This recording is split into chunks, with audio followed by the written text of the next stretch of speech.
Hello, I'm Brian Chapkin, Senior Economist at the Conference Board, and welcome to the April edition of Economics Watch, your program for the latest in U.S. and global economic coverage that can help you make impactful business decisions.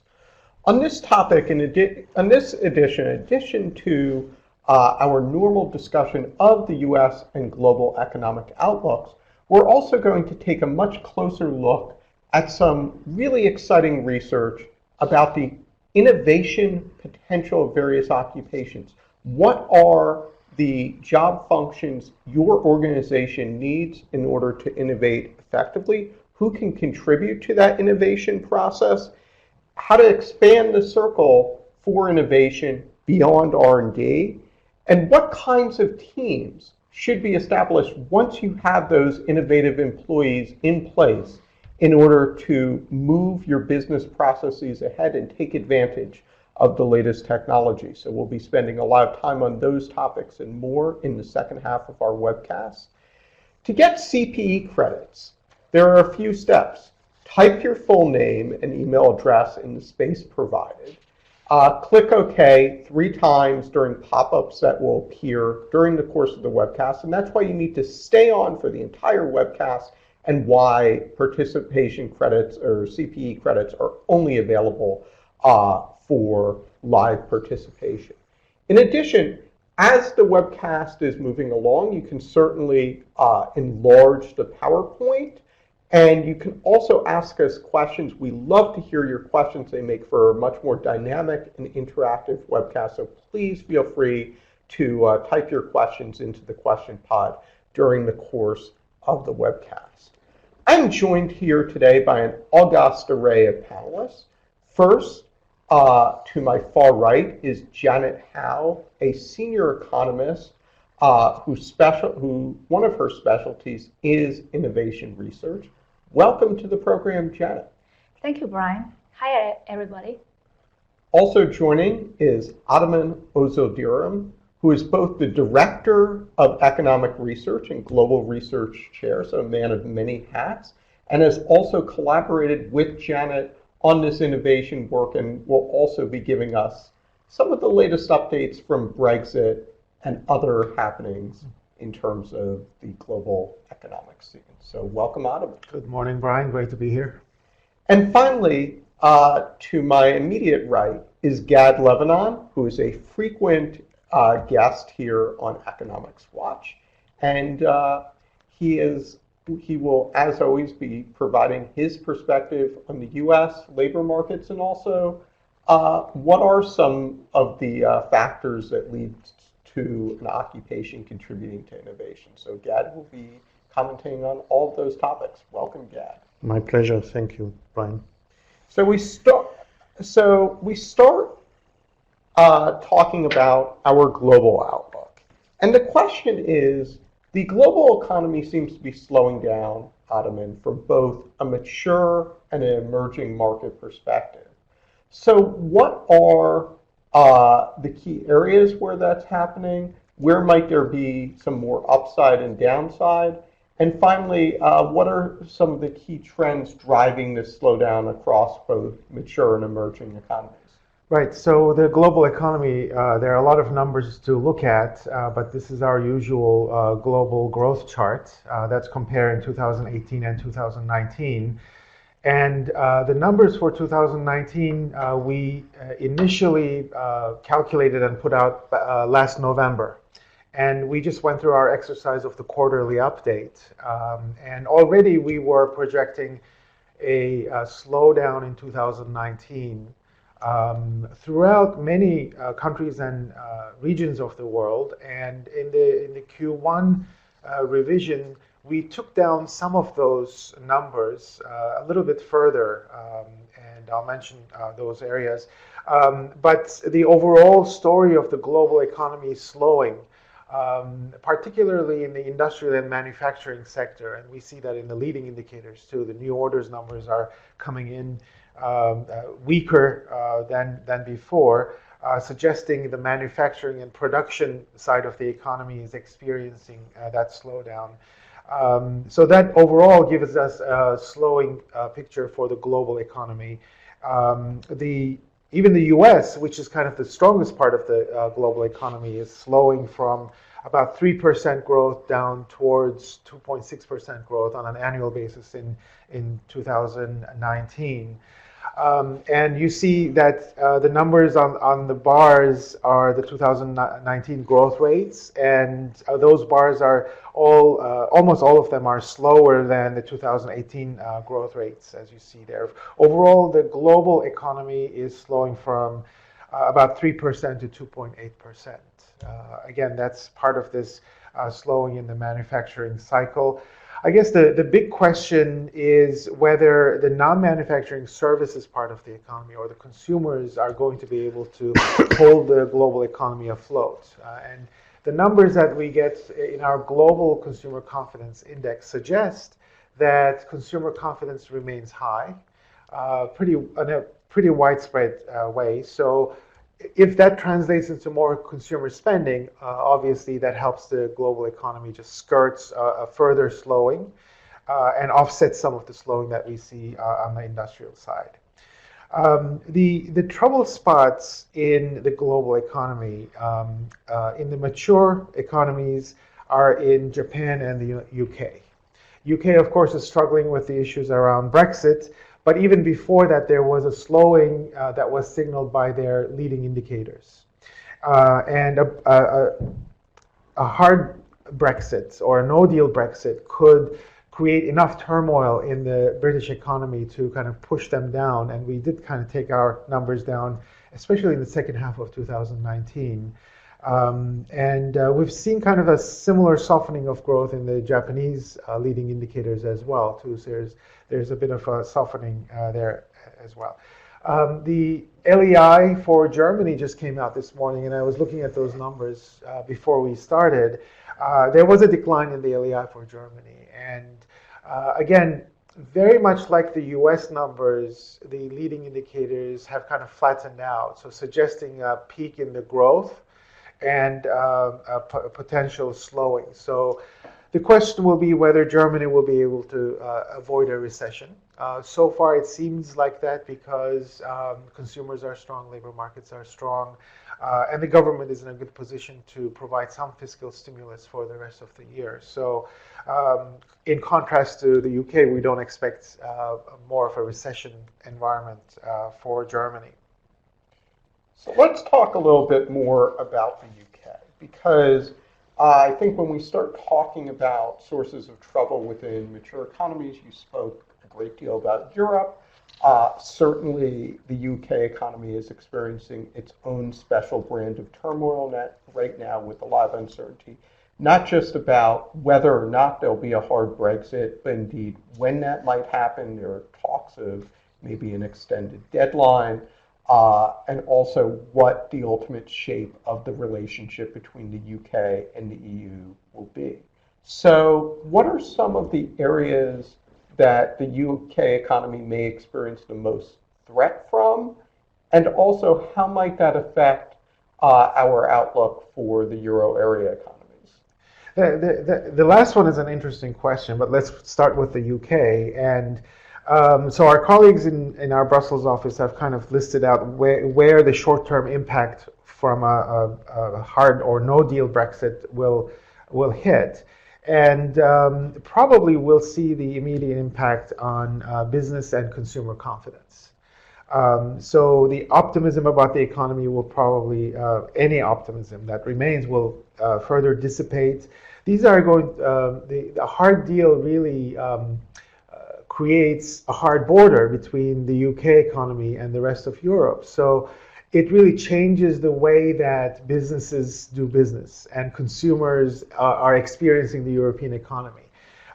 So because of those, day-to-day changes, we would probably see the hit on confidence numbers, and we'll also see industrial production being hurt. And the net effect could actually go either way, though, because on the one hand, supply chains are going to be interrupted because now you have to account for tariffs when you're moving goods inside and outside the UK. But a devaluation of the British pound could make exports from the UK cheaper. So it could help exports and eventually help industrial production. So in that sense, it's not a red light, but a yellow light for industrial production, whereas confidence gets a red light. Because of devaluation of the pound, imports into the UK become more expensive, and that leads to inflation for the UK economy, makes it harder for the Bank of England to deal with inflationary pressures. At the same time, reducing the purchasing power of consumers. So that might be another channel where consumers lose their confidence in the economy as they experience more and more inflation. And we did see this kind of effects playing out after the referendum results, and this could be kind of compounding on top of that. Of course, with rising inflation and devaluation, the retail trade could have an immediate effect also. Now, we wouldn't immediately see an impact on unemployment. Unemployment is a lagging indicator, and firms would have a time period before they react and adjust to the effect of what they have to do as a result of a hard Brexit.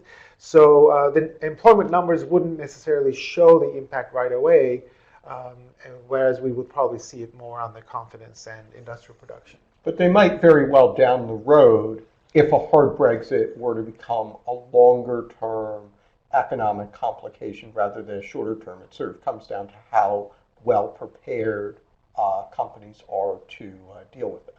Right, especially in the environment where we've already seen the leading indicators showing a weakening of growth for the UK. On top of that, the economy is hit with the shock of Brexit that down the line could worsen the employment situation as well. Yeah. Absolutely. So quickly, what does this all mean for the euro area, and how might Chinese economic performance also influence euro area performance this year? So that's your second and maybe more interesting question, because the euro area is such a large region for the world economy. We don't expect a very large impact on the euro area. It's a diverse, big economy, and the shock from Brexit, when you run the numbers, don't really have a big impact. But it's in the context of a euro area that's already slowing down towards its long-term trend growth or long-term potential growth. So that makes the situation a little bit more complicated.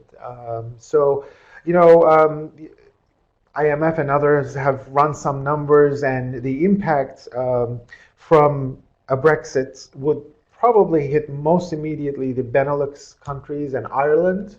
But beyond that, not a major effect on the euro area, and maybe about 30 basis points of reduction in growth. That's nothing to sneeze at, but it's not something that'll push euro area into recession. In addition to that, there might be an impact from a slowdown in China. The slowdown that we're seeing in China could impact euro area through the trade flows and the manufacturing cycle. Europe exports a lot of investment capital goods to emerging markets, including China. So, the estimates there range, but maybe 12 basis points. The more concerning outlook is that both of those shocks occurring more or less simultaneously in 2019. We're seeing sort of both of those stories playing out. If they combine simultaneously, that creates much more of a concern for the euro area, because that would be a global shock. And I think the combined effect could potentially have these knock-on effects. So that's a major risk for the global economy as well as the European economy. Let me just add another downside to the euro area and Europe in general, and that's from all the regions in the world, the area that has the tightest labor market is Central and Eastern Europe. You have their wages growing by double digits now. It's about more than 20% of Europe, and plus if you add to that Germany, that also has a very tight labor market, we get a significant part of Europe there is essentially almost no room for further growth because we already hit the supply constraint. So that's also, and makes production much more expensive, which may cause companies to cancel projects because they're no longer profitable.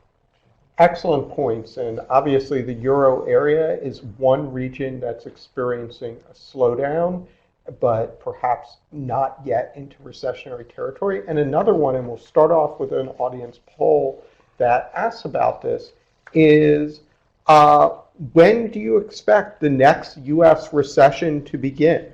2019, 2020, 2021? Or do you think it will take until 2022 or later for the next recession to arrive?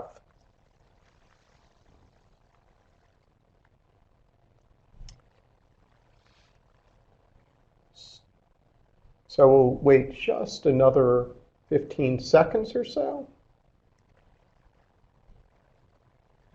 Okay, let's close the poll. I think it's pretty clear that the majority of our members believe that there will be a recession beginning in 2020. Gad, what is your reaction to that answer? Well, first of all, I think it's interesting that only 5% expected to happen in 2019. So this is encouraging and I believe correct, suggests that there are no immediate concerns of a recession.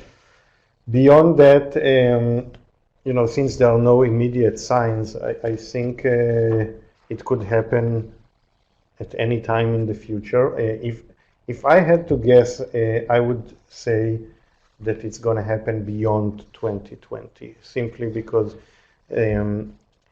I don't think that there is anything that, everything could happen, but I don't think there's any obvious reason why we will have a recession in 2020. I actually tend to agree with that. That's you don't always have two economists agreeing, but I think the risk of a recession is probably higher in 2020, but perhaps not as high as suggested by these numbers, because the U.S. economy is kind of reaching its trend growth rate, and there's not a lot, barring shocks, that would kind of hit us off that and bring us to below zero growth. So I would put the higher recession risk further out beyond 2020 at this point. No, I think that's a valid way of looking at the recession risk. We'll talk some more about possible recession scenarios in just a moment, but I think the general idea that there's no immediate trigger of a recession that is clearly evident from data that have been published now is quite true, and is why I think recession risks are relatively low this year, and we'll see how 2020 and beyond develop. And you should just mention that if we survive the next 3 months without a recession, we will break the US record for the longest expansion, 10 years. So let's just keep spending for a few more months and break the record. June is the marker. So speaking of spending, right now the private sector is continuing to set up an economy that is growing above its 2% trend, but is not growing quite as quickly as you saw in the middle of 2018, when growth averaged more than 3.5% for 2 consecutive quarters. That wasn't sustainable, but the labor market remains strong, leading to rising wage growth. The Federal Reserve has also added some support by signaling that based on present measures of inflation, it does not intend to raise rates for the rest of 2019, and we'll talk some more about the implications of that, because what that ended up triggering, if for a brief period of time, was a yield curve inversion where the 10-year Treasury rate temporarily moved below the Fed funds rate. Only for 2 days, but it did attract a lot of attention. The influence of increased federal spending will be felt most heavily over the next few quarters, but that's going to fade out some. So private consumption and investment will need to keep growth near that 2% trend or above it. Fortunately, it does appear that both the consumer and business sectors of the economy are poised to do that, even though consumer confidence has definitely weakened since October, but it does remain at robust historical levels. And then finally, I think from a profits perspective, this could be a very rocky year. Inflation is still relatively soft, so firms are not gaining pricing power. Wages are rising, that's increasing costs. As we mentioned earlier, demand globally is slowing, the US economy is slowing, so those factors are hitting revenues, and so we do anticipate perhaps a slowing or a stalling of profit growth, and the end result of that could potentially discourage business investment. So Gad, what are some areas of GDP shifts during 2019 that businesses should be particularly attuned to? Yeah, well, until a few months ago, our forecast was for a gradual slowdown through 2019, but remaining above 2%. What I think changed is that the slowdown already started. So we had a pretty traumatic December, I would say, with the combination of the government shutdown, the escalation with the trade talks with China, the drop in stock prices. So I think that already slowed down the economy quite a bit in the fourth quarter and in the first quarter of 2019. So essentially, the slowdown already started. We don't think it will slow down much further going forward. It will remain kind of slightly above 2% for the rest of the year. There's going to be some push from government spending, as you can see here in this bar chart. It's the red part. Spending plans that were passed in early 2018 are slowly kicking in, but as we move further into 2019, that will fade. So we are kind of growing at above trend, slightly above trend, to trend for the foreseeable future. That's where we are at. One area that we are seeing a slowdown, a modest one so far, is in job creation. Is that the end of this dynamic where employees are experiencing rising wages, and is that going to start having an impact on consumption? Well, I think we had a pretty remarkable employment growth in 2018, given that 2018 was a period of already tight labor markets, but the increase in GDP was eventually reflected in job growth. I think we are seeing a slowdown, and perhaps the slowdown will continue, and especially concerning sign was the pretty large drop in the number of workers in the temp help industry, which is one of the most reliable leading indicators of employment, because when you need to cut workers, you first start with the temp help workers before you touch the regular employees. So that was pretty concerning, and I think employment will grow more slowly, significantly more slowly in 2019 than it did in 2018.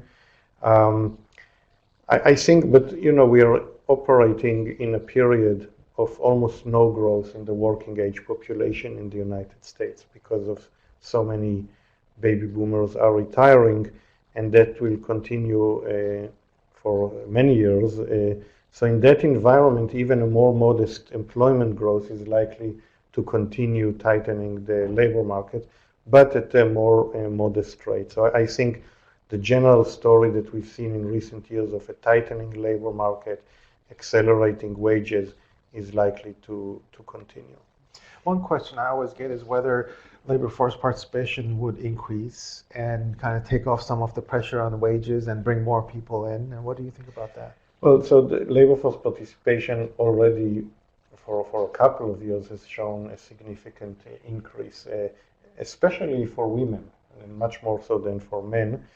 And that is likely to continue. But at the same time that it happened in recent years, it wasn't fast enough to actually stop the unemployment rate from going down. So I don't know if it will happen in the future. But that's one of the good outcomes of the tight labor market. More people are joining, especially people who are usually less involved in the labor market, minorities and women. So that's a very good trend.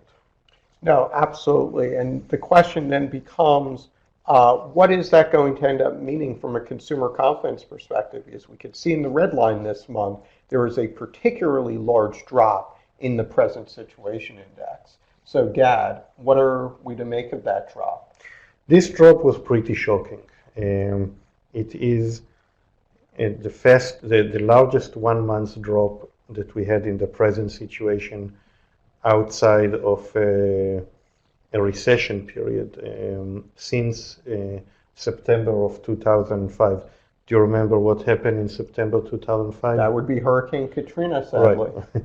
So it's very unusual to get such a large decline in 1 month. So, if you look at other labor market indicators or economic indicators, they are kind of out of line with this specific decline.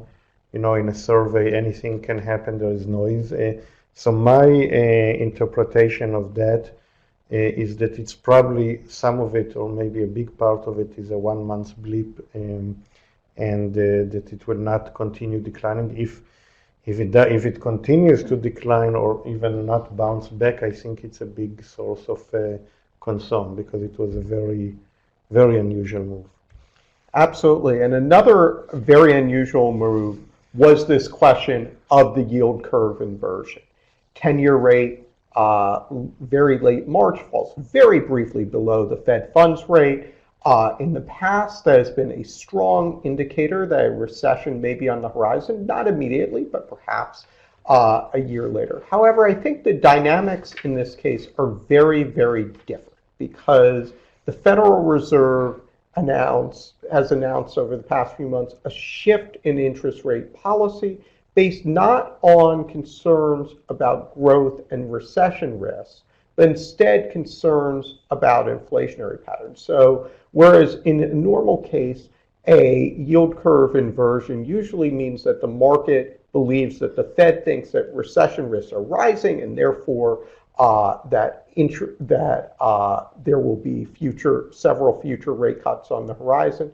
That's why you would typically see that in cases in the past where this blue line, which represents the gap between the 10-year and the Fed funds rate, it typically would go far below the zero line here as a recession signal. In this case, you don't really see any movement yet, because there's not a belief that the Federal Reserve is going to be quickly lowering interest rates, simply because what has changed is that because the Fed believes that inflation is not likely to accelerate, and also that there's a greater tolerance for a period where inflation does move above its 2% target.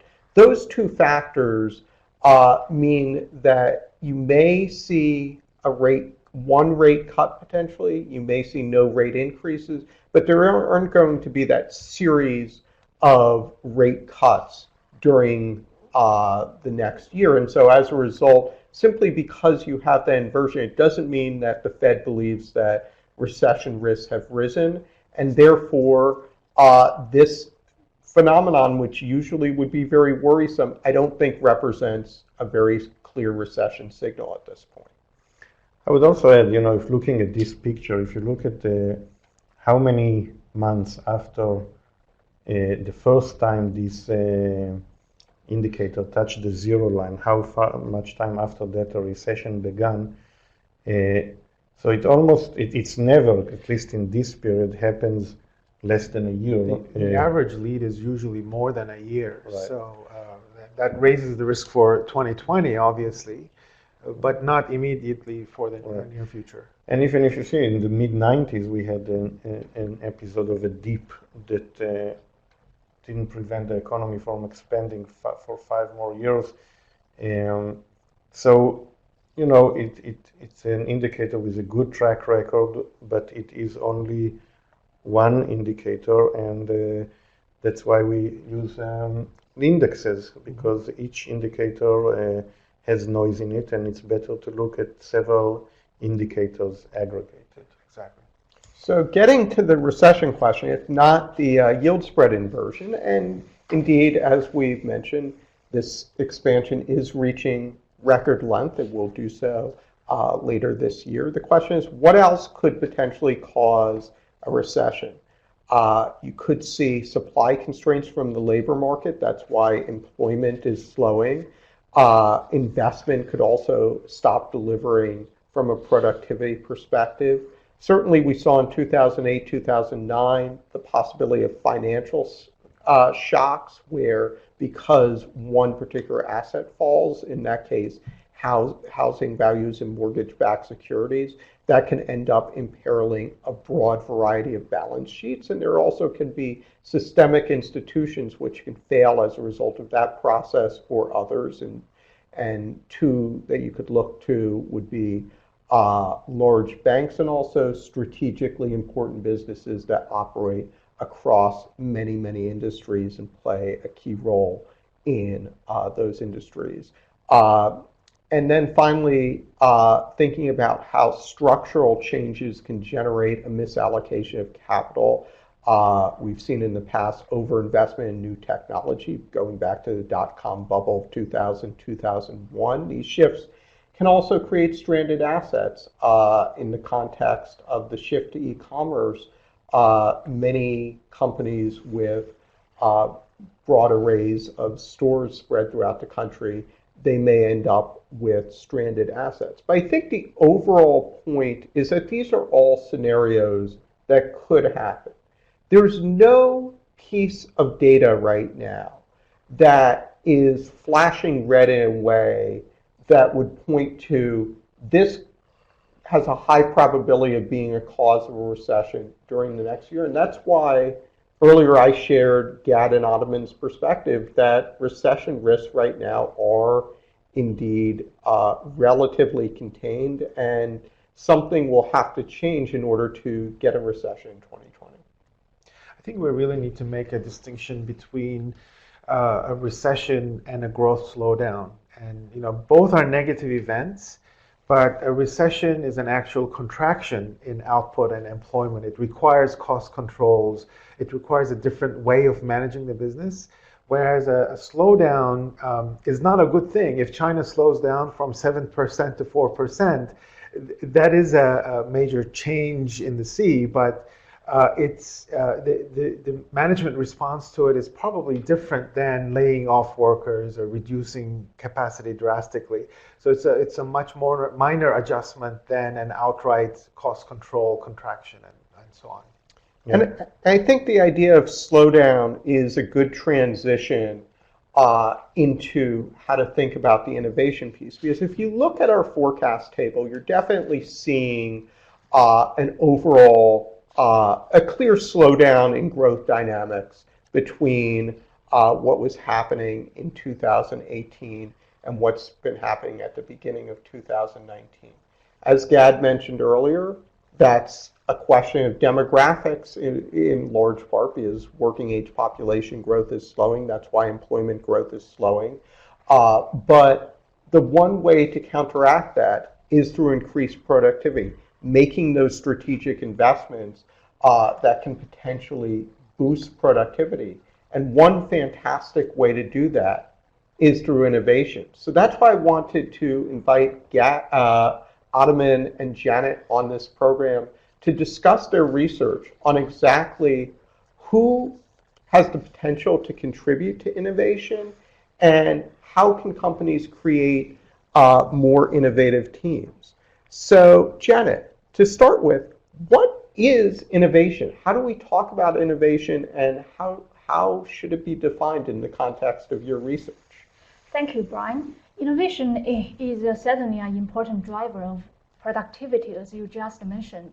And at the company level, it's important for companies to survive in technology disruptions. And some companies can expand from a small company into a dominant company of its industry through innovation. So before we talk about what is how innovation can contribute to productivity or to the profit of your company, it's important for us to define what innovation is. Many people still believe that innovation is just research and development. That's an old idea from half a century ago. Innovation has been evolving for over half a century to this day. So today, the innovation can involve your R&D department or not. It can involve your customers, your suppliers, and your overall ecosystem. And you may be using crowdsourcing and many different ways to carry out innovation. So in order to reflect what the reality of innovation is today, we use a broad definition of innovation. As you can see from the slide, we define innovation as a product innovation. That's the old way of R&D, and service innovation. It can also be an improvement on the production or operation process. It can be a new way of attracting your customers, or it can be a new way to improve your organization efficiencies. So to say it in a very short way, we think innovation is something new that creates value. Absolutely. And so what are some of the key questions that your study is trying to answer when thinking about what a company is trying to achieve in innovation, and how exactly you put teams together that can innovate? Well, so to do our research, because our research zooms onto employees, but we still need to understand the big picture, because the employees, they are just one factor of success to innovation. So we start from a broad question about what makes a company innovative. And then we zoom onto what employees do that make a company innovative. And then we zoom in even further to say how we are going to measure that. So in this way, you can find them. You can measure their performance. You would know how to train them and recruit them. You would know how to put them together into a cross-functional innovation team. So this research, before we go into the details, I'd like to give an overview of what we can learn from the research, how this research may be useful for your company. The first thing is that this research can help your company think about how to build an innovative workforce of the future. For example, you can use our comprehensive list of innovation competencies in recruiting new employees and training them for your innovation activities. I remember when I was sitting at some council meetings related to innovation, our council members, some of them are quite good at innovation, and they will be saying, what's the key to our success of innovation? Some of them say, because the teams, our innovation and participants, they have good people skills. They know how to collaborate, how to work with others, how to work across business functions. Others say, because our employees are good at technology, they're good scientists. Some people say, because they can get things done. Others say that, because they are creative, can think of out of the box. And when I listen to them, it's like different things popping up. It seems like we need a comprehensive list that lists all the innovation competencies, so we won't be missing anything important. So that's the first insight that will be useful for you. That tells you how you can, what's a comprehensive list. And then secondly, our research can help you find the people who can potentially contribute to innovation. As I said, unlike half a century ago, today many companies like P&G, their innovation is company-wide. Innovation is no longer an exclusive job of your chief innovation officer. actually some good ideas may come from your secretaries. But instead of waiting for people to show up and tell you what's a good idea or what can be improved and how to do that, our research actually can help you identify what kind of innovation competencies you can find at different levels of your organizations from different job titles. It's like when you assign, say if you assign me as economist to a new project, you would know what Janet is already good at, what she's not good at. So in this way, you can actually identify all the potentials across your company. And the third insight is that we actually can have a high-level view, a view at a macro level. For example, because we have the data, we have the index, we can correlate that with the labor shortage index developed by Gad and Brian and other co-workers. Then we can find out, well, if we want to recruit innovation talents in the future, are they going to have labor shortage? Will you have problems? How you're going to solve the problem? So those are their three major insights.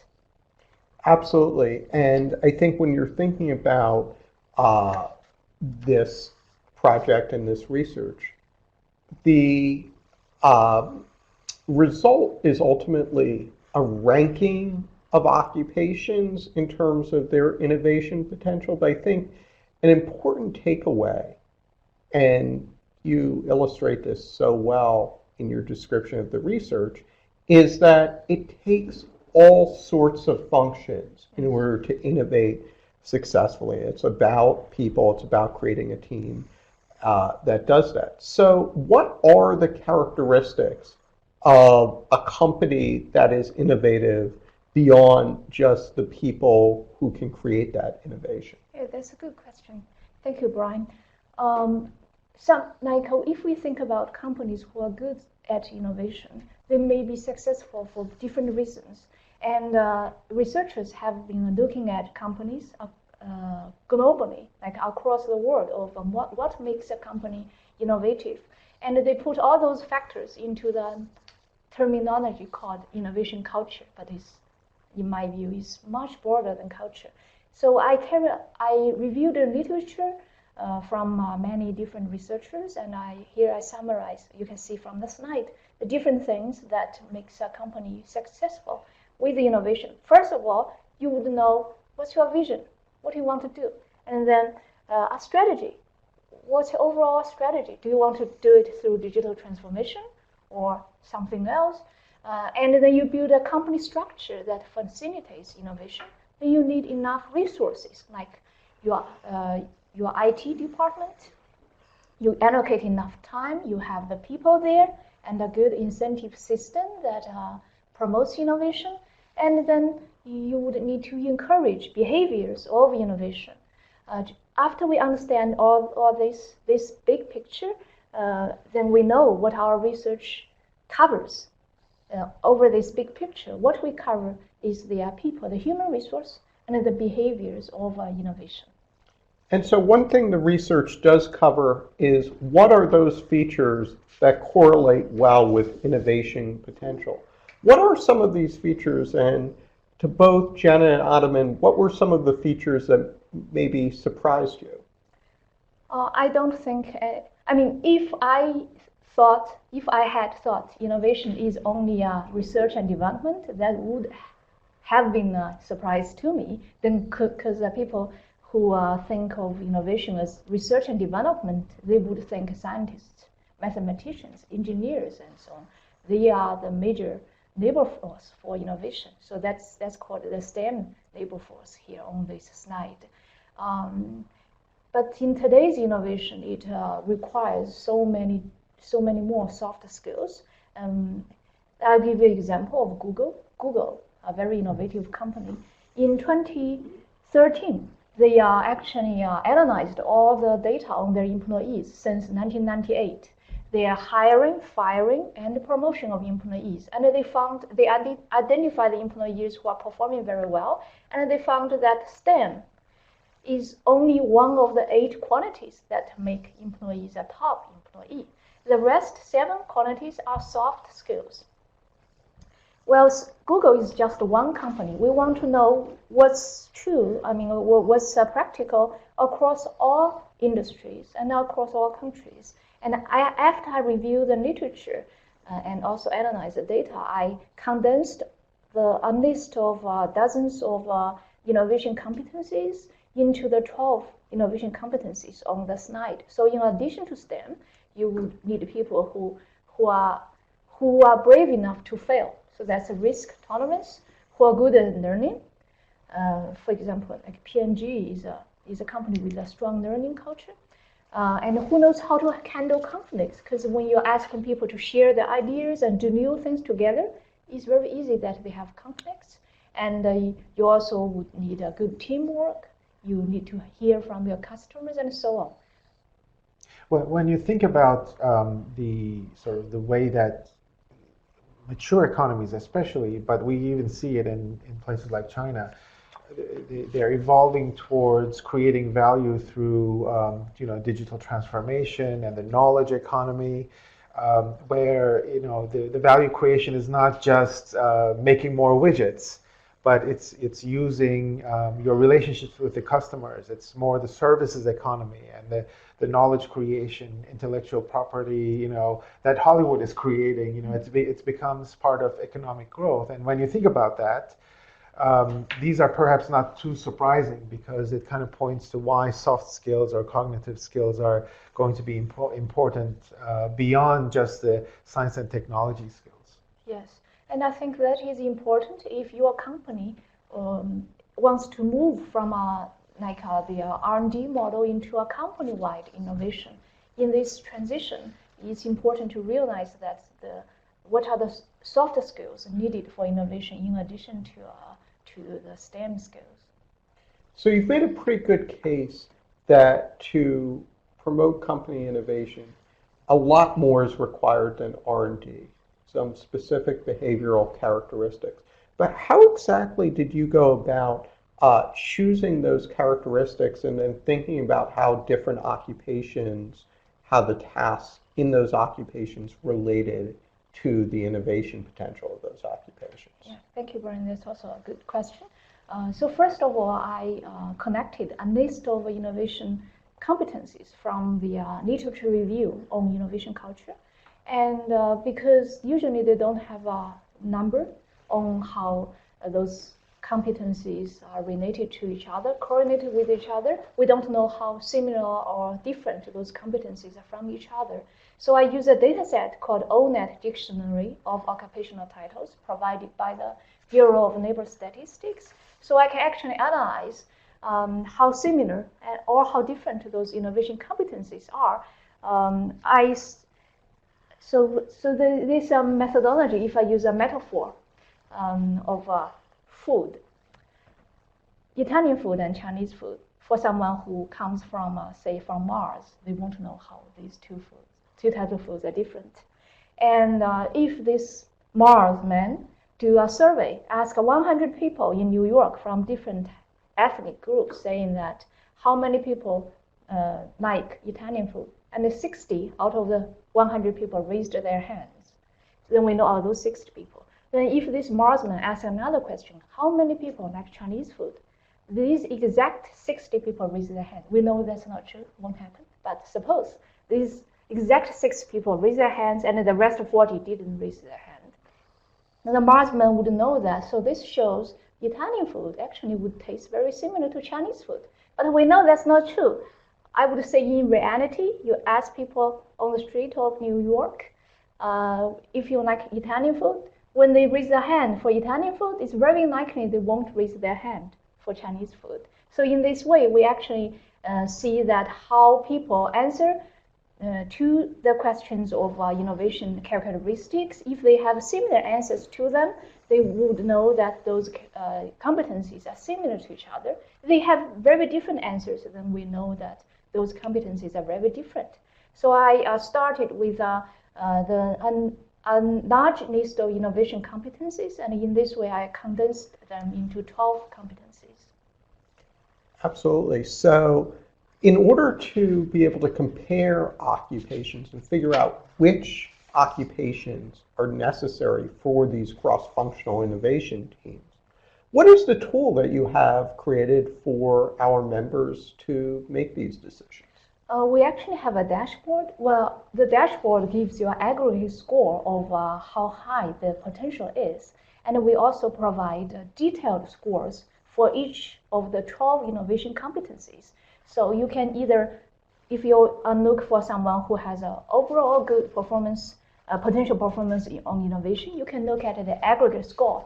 Or if you just want to look for someone who is good at learning, then you can look at the score just for learning. And in this way, we can find occupations that are usually considered not innovative, but actually they are. An example is our sales managers. Usually when people say physicists are good innovators, usually people won't go against that perception. But if you tell people, I think sales managers are good innovators, I guess many people would shake their heads. And in reality, actually, sales managers very often are excluded from innovation teams. But in reality, they're good at innovation because at the beginning of their innovation, they bring the customer preferences to the R&D department. And at the end of innovation cycle, when the new product is launched, sales managers are the first group of people who bring back the customer feedback. And according to our dashboard, sales managers are as innovative as physicists because of their interaction with our customers. And dealing with customers is one of the innovation competencies we measure.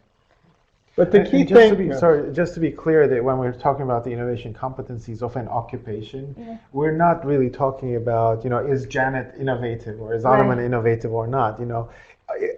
Is the occupation that we're in as economists requiring these different types of competencies that make that occupation innovative potentially?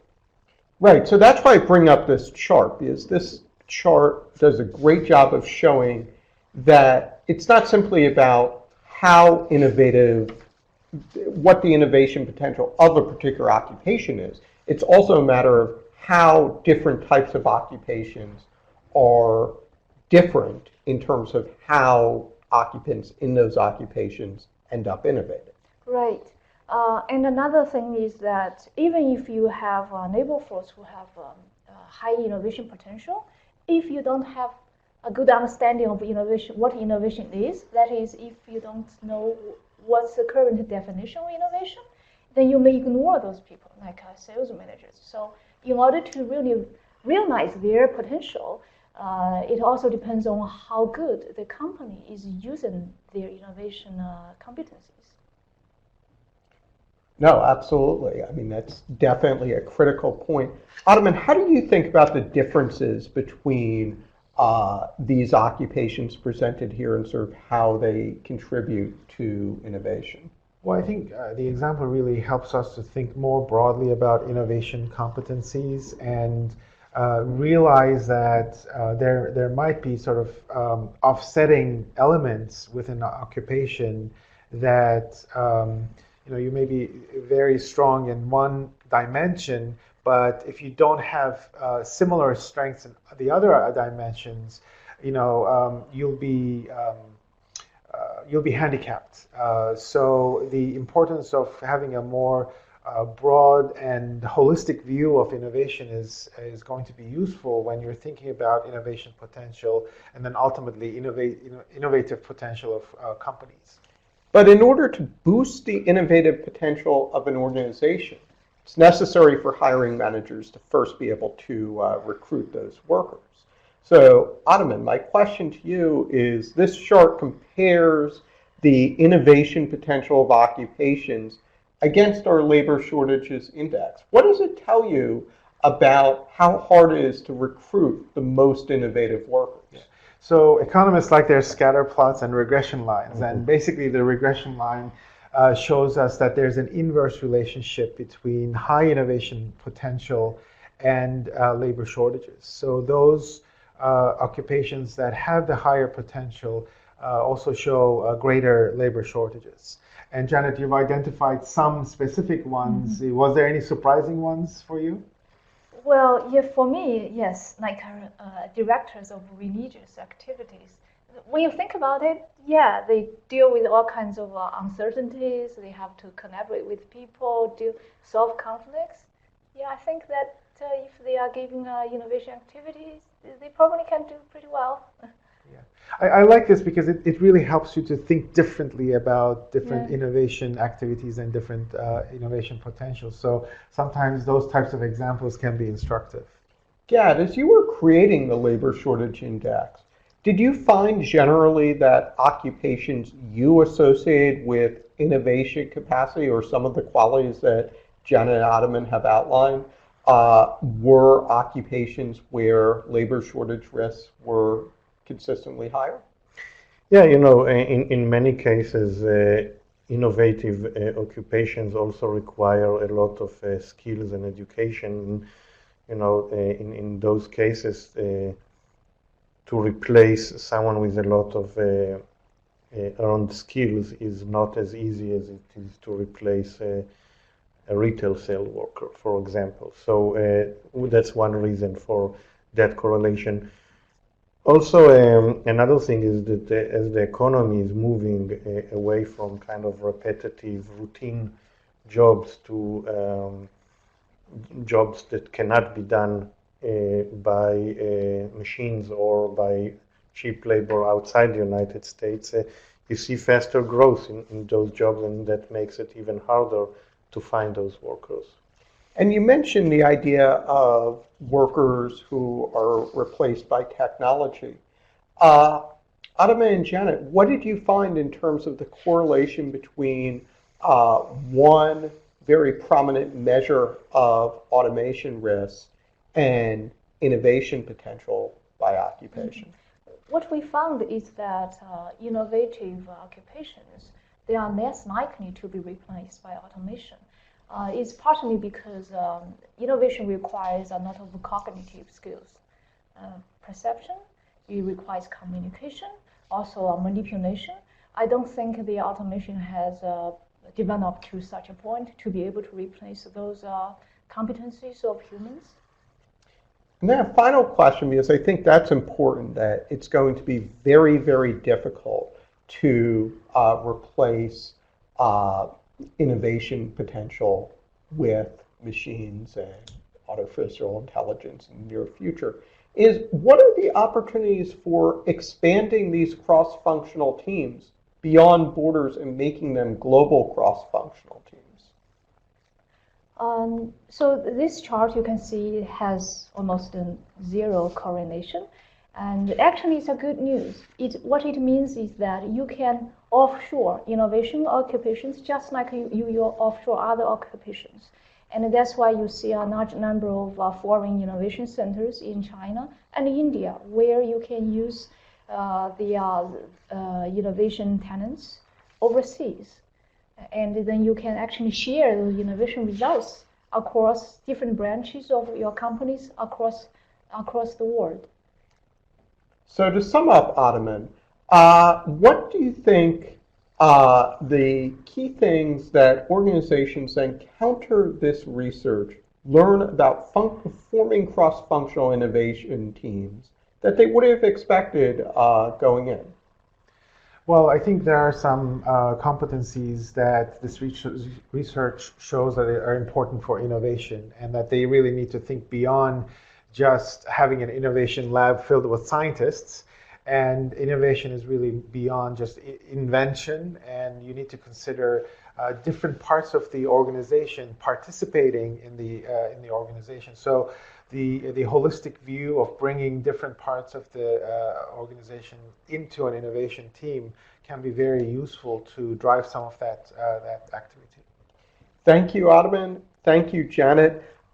This research is, I think, incredibly important from a strategic perspective, and I would encourage all members to go onto the Conference Board website and play around with the dashboard and see what they can learn about making organizations more innovative and fully leveraging the capacity of employees.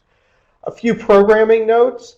You can, of course, download this slide deck, and we'll also be having some presentations, some publications in chart format that are also available on our website, and you will be receiving further emails about upcoming Economics Watch programs, including next month, where we take a deeper dive into the global economic slowdown and what are the causes of that slowdown, and how should organizations prepare for a slowing global economy, but at the same time one that presents many, many business opportunities. So we'll have more about that next month. You can also download to learn more about our overall outlook, some pieces from the Conference Board Global Economic Outlook page. Our chief economist, Bart Van Ark, will soon be posting a new Straight Talk piece, which I urge all of you to examine. Please come to our upcoming conference on change and transformation, and you can use the discount code posted above in order to get that discount. And then finally, thanks to all of you for tuning in this month. Please provide your feedback at the link provided. So for Janet Howe, Ataman Ozildirim, Gad Lebanon, this has been Economics Watch this month. Thank you.